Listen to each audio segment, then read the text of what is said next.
BNPB menyatakan bahwa tim SAR gabungan bekerja tanpa henti untuk mencari korban hilang bencana banjir dan tanah longsor di Sumatera.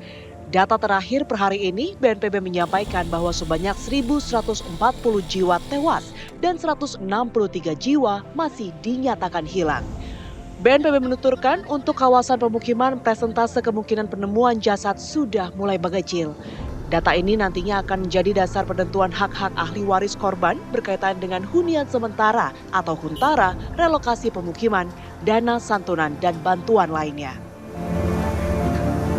Sementara itu, sebagian wilayah terdampak banjir Sumatera telah menuju fase pemulihan, namun banyak pula yang masih berada di fase tanggap darurat. Akses jalan dan jembatan di wilayah Sumatera Barat dan Sumatera Utara secara relatif untuk akses jalan nasional sudah pulih. Di Provinsi Aceh terdapat perkembangan signifikan pada 2 koridor utama jalur akses darat. Sebelumnya, koridor tersebut memiliki 13 ruas titik terputus. Lalu apa saja pencapaian dan target yang sudah dilakukan pemerintah dalam penanganan bencana Sumatera? Apa fokus utama pemerintah saat ini mengenai pemulihan bencana?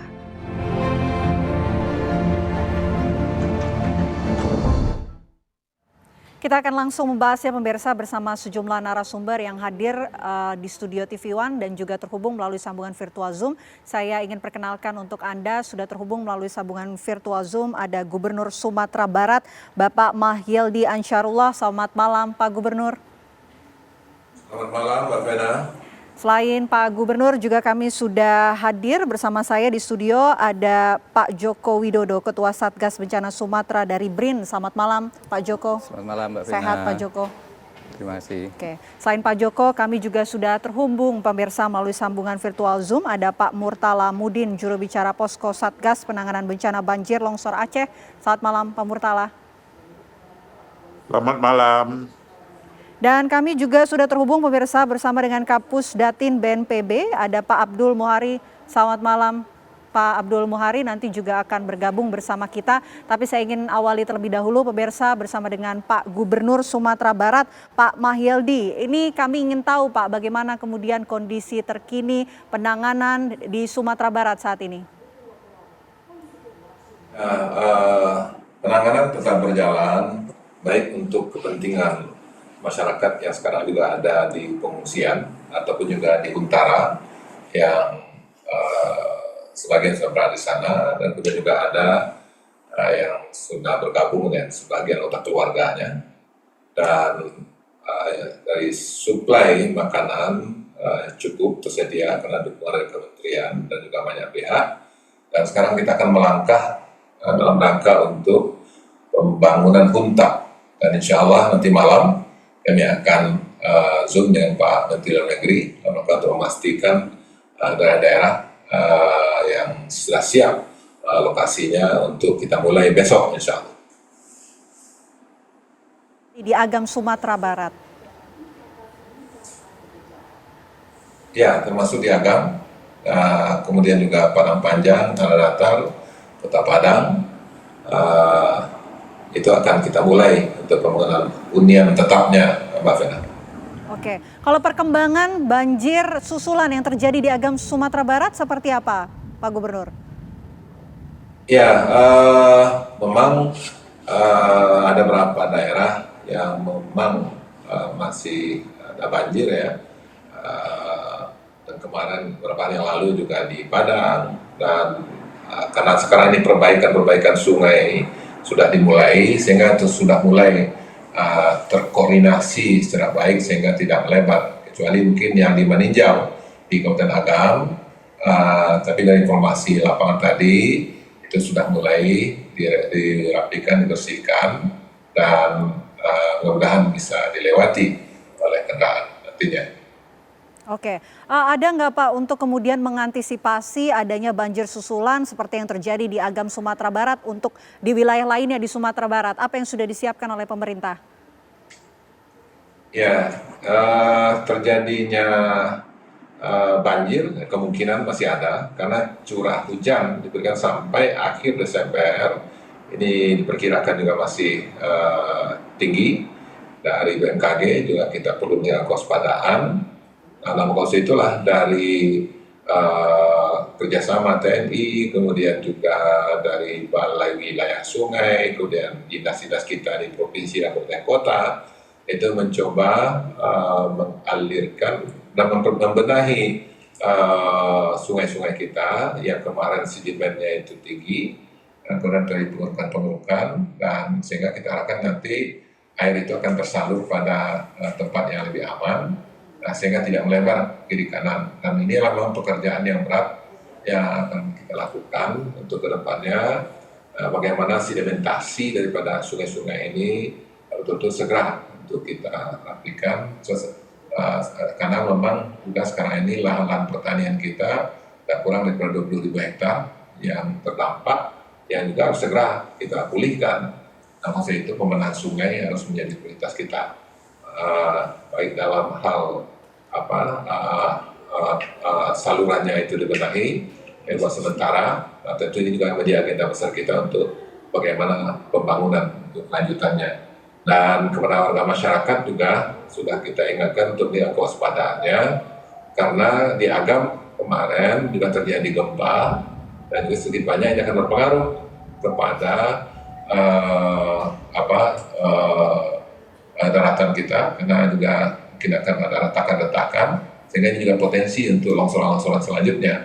Dan kita sudah ingatkan oleh Bupati untuk keamanan masyarakat adalah nomor satu tentunya, yang memang harus kita berikan jaminan sehingga tidak terjadi korban-korban selanjutnya. Oke, saya mau ke Pak Joko. Pak Joko, menurut Anda, ini kan Agam Sumatera Barat terjadi banjir susulan. Apa yang sebetulnya terjadi? Ya, memang harus dimaklumi ya, karena memang curah hujan masih tinggi, ya, jadi akhirnya banjir berulang gitu. Dan yang harus kita lakukan sebenarnya kita harus mengantisipasi supaya banjir susulan ini tidak menimbulkan korban lagi, Mbak Vina. Oke, apa yang kemudian perlu dipersiapkan gitu, baik pemerintah pusat maupun pemerintah daerah? Ya, saya kira yang utama sekarang kita harus memastikan bahwa masyarakat yang sekarang dalam posisi sedang dalam pengungsian ya, itu bisa selamat, artinya tidak terpengaruh oleh bencana susulan. Kemudian yang kedua, kita harus memastikan bahwa masyarakat itu mendapatkan makanan dan minuman yang cukup, kemudian terhindar dari penyakit, artinya kita harus memitigasi penyakit yang ada. Dan tentu yang lebih penting lagi, kita juga harus menyediakan tempat yang layak bagi para pengungsi.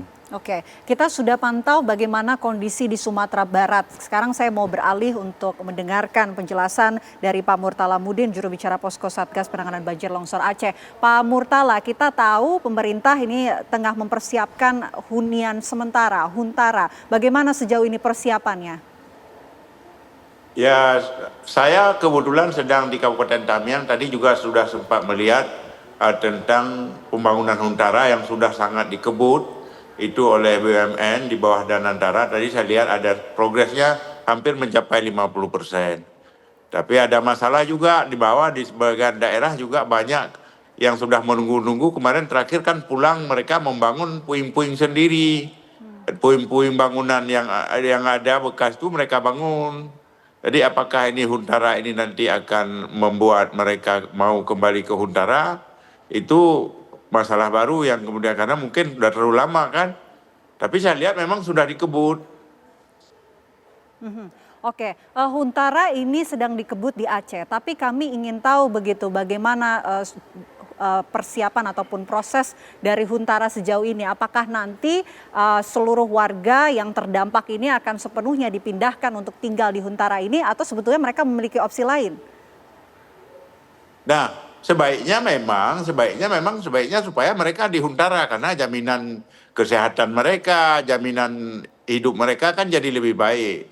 Tapi kan sifat persepsi masyarakat yang sudah terlalu lama menunggu kemarin, sudah sampai 1 bulan, akhirnya mereka kan tidak lagi menunggu Huntara. Di banyak daerah itu mereka sudah membangun sendiri dari puing-puing itu, bahkan banyak tenda-tenda yang bantuan yang sudah mereka gunakan untuk membangun hunian sementara mereka di kampung. Karena kemarin kan mereka juga berpikir tentang MCK dan lain-lain yang belum tertangani. Mudah-mudahan mereka mau pindah ke Huntara. pemerintah Aceh menginginkan mereka pindah ke Huntara karena dengan begitu memudahkan mereka untuk dijaga kesehatannya, dijaga keterjaminan makanannya. Tapi itu kan semua tergantung pada mereka sendiri nantinya. Oke, target penyelesaian dari Huntara ini kapan bisa selesai? Sebenarnya Januari mereka sudah harus menempati Huntara itu. Januari mungkin sudah selesai. Ini mungkin seminggu lagi Huntara kayak di Tamiang itu saya kira selesai karena dibangun 24 jam. Oke, apa sih Pak sebetulnya alasan masyarakat yang tidak ingin pindah ke Huntara? Alasannya apa saja? Pertama kan karena memang Huntara itu baru dibangun, baru mereka bisa tempati setelah 1,5 bulan mereka terkena bencana. Jadi daripada mereka luntang-lantung, terakhir mereka banyak yang mengutip puing-puing bangunan dan membangun hunian sementara mereka di kampung. Karena dekat dengan kampung, yang bagi-bagi yang dekat dengan kampung, ada di bawah-bawah pohon dan lain sebagainya, ini kan membuat mereka lebih nyaman begitu karena dekat dengan keluarga, dekat dengan selama ini interaksi sosial mereka di situ. Tapi kan kita berharap ada sebuah skema pemerintah nantinya bagaimana memindahkan mereka ke Huntara sampai mereka punya huntap nanti. Tapi rata-rata ketika kita tanyakan mereka memilih berada di kampung saja daripada pindah ke sana karena mungkin di kampung mereka juga bisa mendapat pekerjaan. Kan selama ini kan sudah mulai banyak misalnya warga-warga yang membersihkan rumahnya, ada relawan yang juga kemudian membantu di daerah sekitar itu membersihkan sekolah, membersihkan masjid, membersihkan fasilitas umum lainnya yang membuat mereka bisa punya penghasilan. Jadi saya lihat seperti di Tamiang hari ini banyak sekali mereka kembali ke kampung karena ada harapan pekerjaan. Apalagi di daerah tertentu misalnya mereka punya kebun yang masih berproduksi seperti sawit atau kelapa, itu kan membuat mereka memilih berada di kampung begitu. Pak Mahyildi, kalau di Sumatera Barat sendiri bagaimana kemudian proses persiapan Huntara? Ya, alhamdulillah dengan pembangunan Huntara untuk mereka tinggal sementara itu berjalan dan memang tidak semua warga yang tinggal di Huntara karena juga mereka punya famili-famili yang di kampung mereka. Dan sehingga mereka bergabung dengan familinya itu. Dan kalau memang itu yang terjadi, maka kita akan melangkah mempersiapkan dan memastikan untuk pembangunan huntap. Dan ini sudah kita mulai dan insya Allah besok kita mulai pembangunannya bersama Menteri Perumahan. Oke, kalau Huntara sendiri dibangun di mana saja di Sumatera Barat, Pak? Ya, alhamdulillah kita di Agam, ini kemarin ketika Pak Presiden datang, itu sudah mulai pembangunannya dan mudah-mudahan dalam beberapa hari ini akan selesai. Kalau di Padang memang sudah ada bangunan Huntara yang dulu ketika COVID juga digunakan dan sekarang digunakan untuk warga yang rumahnya yang rusak, yang tersapu banjir. Alhamdulillah sebagian ada yang pindah ke sana. Dan kemudian juga di